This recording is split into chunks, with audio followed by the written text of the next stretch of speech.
Hi everyone, welcome to our YouTube channel keep it simple. आज के video में हम बात करेंगे इंडिया के अप्रैल इन्फ्लेशन के बारे में, जो कि पिछले 8 साल में सबसे ज्यादा बढ़ करके 7.79% हो गया है। और इसकी वजह से जून में भी जब आरबीआई की मॉनेटरी पॉलिसी कमेटी की मीटिंग होगी तो उसमें रेपो रेट का दोबारा से बढ़ना लगभग निश्चित हो गया है।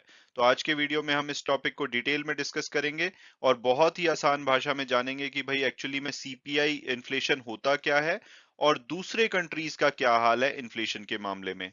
और आगे बढ़ने से पहले अगर आपने अभी तक चैनल को सब्सक्राइब नहीं किया तो प्लीज सब्सक्राइब करके हमें मोटिवेट कीजिए। तो सबसे पहले अगर बात की जाए लेटेस्ट डेवलपमेंट की, तो नेशनल स्टैटिस्टिकल ऑफिस ने कल यानी कि 12 मई को जो सीपीआई इन्फ्लेशन का डेटा है वो रिलीज किया है अप्रैल का। और जो हमारा कंज्यूमर प्राइस इंडेक्स इन्फ्लेशन है अप्रैल में, वो 8 साल में सबसे ज्यादा बढ़ करके 7.79% हो गया है। और ये जो आरबीआई की अपर लिमिट है, क्योंकि आरबीआई 2 से 6% के बीच में इन्फ्लेशन को मेंटेन करने की कोशिश करता है, तो 6% जो अपर लिमिट है, ये चौथा ऐसा महीना है लगातार जिसमें कि जो इन्फ्लेशन है 6% से ज्यादा रहा है। जनवरी में आप देख सकते हैं 6.01% था, फरवरी में 6.07%, मार्च में 6.95% और अप्रैल में ये बढ़ करके 7.79% हो गया है। इससे पहले जुलाई से लेकर के जो दिसंबर 2021 था, इसमें 6% से नीचे रहा था। लेकिन उससे पहले जून में और मई में ये 6% से ज्यादा हुआ करता था। और अगर रूरल इन्फ्लेशन की बात की जाए, वो तो 8.4% रहा है और अर्बन इन्फ्लेशन 7.1% है। यानी कि रूरल एरिया में महंगाई की जो मार है वो ज्यादा पड़ रही है।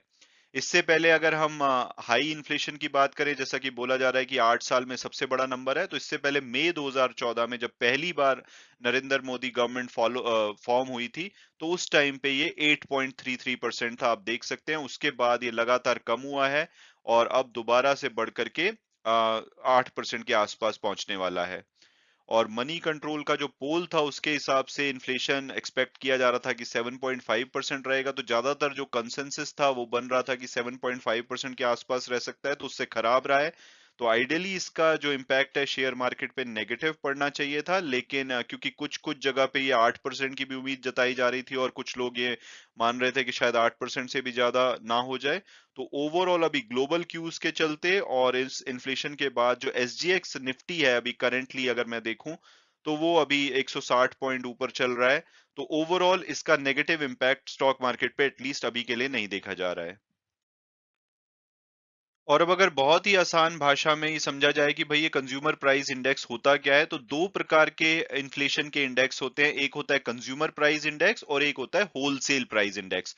तो कंज्यूमर प्राइस इंडेक्स में जो रोजमर्रा की चीजें होती हैं, जैसे कि फूड, हाउसिंग, अपैरल, इसमें मेनली 8 मेजर ग्रुप होते हैं। हाउसिंग से रिलेटेड एक्सपेंसेस जो होते हैं, अपैरल, कपड़ों से रिलेटेड, ट्रांसपोर्टेशन, एजुकेशन और communication, other goods and services, recreation activity, medical care, food and beverages, जो कि हम डे टू डे लाइफ में यूज करते हैं। तो इन जो 8 मेजर ग्रुप है, इसमें से 300 आइटम के आसपास ली जाती है और उसमें देखा जाता है कि उनके प्राइजेस में क्या इम्पैक्ट पड़ा है। तो इसको कैलकुलेट करने का जो मेथड होता है, जो ये 300 आइटम है इसका करंट प्राइस लिया जाता है और इसको डिवाइड किया जाता है पिछले साल का प्राइस इन 300 आइटम के आसपास जो इसमें इंक्लूड होती हैं, उनका प्राइस पिछले साल क्या था, और उसको 100 से मल्टीप्लाई किया जाता है। तो 7.79% जब हम ये कहते हैं कि सीपीआई इन्फ्लेशन बढ़ा है, इसका मतलब कि पिछले साल अप्रैल 2021 के मुकाबले जो हमारा इन्फ्लेशन है वो 7.79% बढ़ा है।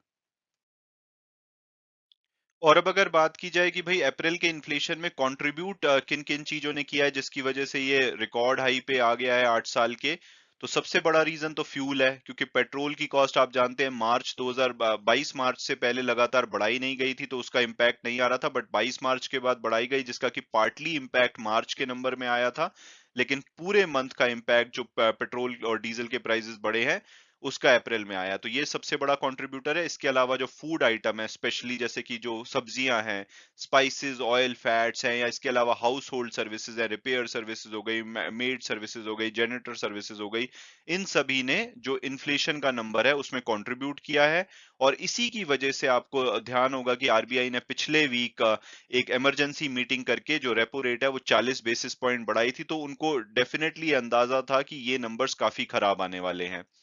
तो अगर हम स्पेसिफिकली ब्रेकअप देखें इन्फ्लेशन का, तो फूड प्राइस अगर इन्फ्लेशन की बात की जाए, यानी कि फूड से रिलेटेड चीजों का, जिसमें कि रूरल और अर्बन दोनों को इंक्लूड करते हैं, तो इस 17 मंथ हाई पे है, 8.38% रहा है। मार्च में 7.68% था। ट्रांसपोर्ट एंड कम्युनिकेशन से रिलेटेड इन्फ्लेशन की बात की जाए, तो ये 10.91% रहा है, जबकि पिछले महीने सिर्फ 8% था। और इसमें बहुत बड़ा इम्पैक्ट जो फ्यूल के प्राइसेस बढ़े हैं, एक तो फ्यूल और डीजल की कॉस्ट बढ़ी है, प्लस उसके जो इम्पैक्ट दूसरी चीजों में पड़ता है वो भी अब दिखाई देने लगा है। और अगर कोर इन्फ्लेशन की बात की जाए, जैसे कि नॉन फूड और नॉन फ्यूल जो कंपोनेंट होते हैं, उसमें 95 मंथ हाई पे आ गया है, 6.9% 97%। और पिछले 2 साल में ये लगातार 5% से ऊपर बना हुआ है। और अगर मिसलेनियस गुड्स और सर्विसेज की बात की जाए, तो वो 115 महीने के सबसे हाई पे आ गया है, यानी कि 8.03% पे, और पिछले 23 महीनों से ये 6% से ऊपर है। तो ओवरऑल महंगाई की हालत काफी खराब है। और अगर स्टेट्स वाइज बात की जाए, तो वेस्ट बंगाल और मध्य प्रदेश में सबसे ज्यादा इन्फ्लेशन देखा गया है, 9.1% के आसपास।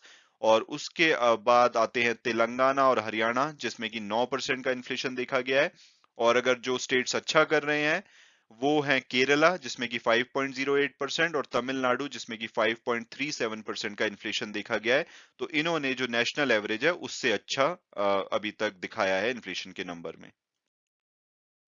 और अब अगर बात की जाए कि भाई यहाँ से नेक्स्ट क्या है, यानी कि अप्रैल में 7.79% रहा है, और अब रेपो रेट थोड़ी सी बढ़ाई गई है, तो क्या आने वाले टाइम में इसमें कमी देखी जाएगी?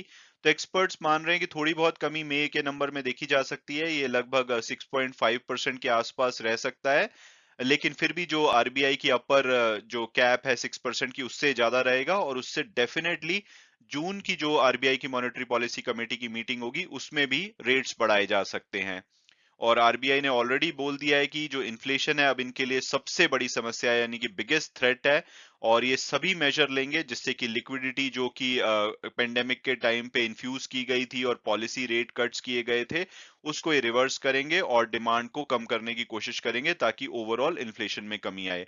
आरबीआई ने 2020 के बाद से 1.15% से जो रेपो रेट है घटाई थी, और इसमें अब 40 बेसिस पॉइंट यानी कि 0.4% की वृद्धि ऑलरेडी कर दी गई है। और आने वाले टाइम में माना जा रहा है कि इस साल में लगभग 60 से 75 बेसिस पॉइंट यानी कि 0.6 से 0.75% बढ़ाई जा सकती है। और हो सकता है कि जून में आपको ये बढ़ती हुई दिखे, और उसके बाद 2 क्वार्टर में ये इसमें थोड़ी शांति आए, और 2023 जो फाइनेंशियल ईयर होगा उसमें फर्दर ये आधे परसेंट से बढ़ाई जाए। और जो इन्फ्लेशन का एंटिसिपेशन था, ये सभी मान रहे थे कि इन्फ्लेशन के नंबर अप्रैल में काफी खराब आने वाले हैं। उसकी वजह से रुपी ऑलरेडी हमारा काफी ज्यादा गिर चुका है, 77.5 रुपए से भी ज्यादा बढ़ चुका है। और इसके अलावा जो स्टॉक मार्केट है उसमें भी कल भारी गिरावट देखी गई, 2% से ज्यादा के जो हमारा निफ्टी 50 इंडेक्स है उसमें गिरावट आई है, क्योंकि सभी मान रहे हैं कि भाई ये इन्फ्लेशन के नंबर काफी खराब आने वाले थे, और आरबीआई इसके बाद फर्दर रेट बढ़ाएगा। और अगर हम ओवरऑल पूरे साल के इंडेक्स की बात करें, तो प्रेजेंट ट्रेंड के हिसाब से लगता है कि जो फाइनेंशियल ईयर 2023 का जो इन्फ्लेशन है, यानी कि जो मार्च 2023 में ईयर एंड होगा, वो लगभग 7% के आसपास रह सकता है, और ये सितंबर 2022 में अपने पीक को टच करेगा। उसके बाद इसमें थोड़ा सा डिक्लाइन देखा जाएगा। और इसके अलावा एक सेपरेट डेटा सेट रिलीज किया गया एनएसओ के द्वारा इंडस्ट्रियल आउटपुट का मार्च में, जिसमें कि 1.9% की ग्रोथ दिखी है। हालांकि इसका हाई बेस था, पिछले साल 24.2% थी, इसलिए उस वजह से सिर्फ 1.9% की वृद्धि दिखी है। इसमें अगर मैन्युफैक्चरिंग आउटपुट की बात की जाए, जो कि 77.6% इसमें वेट रखती है, उसमें 0.9% की वृद्धि देखी गई है। पिछले साल वो 28.4% थी। और माइनिंग और इलेक्ट्रिसिटी में 4 और 6.1% की ग्रोथ देखी गई है।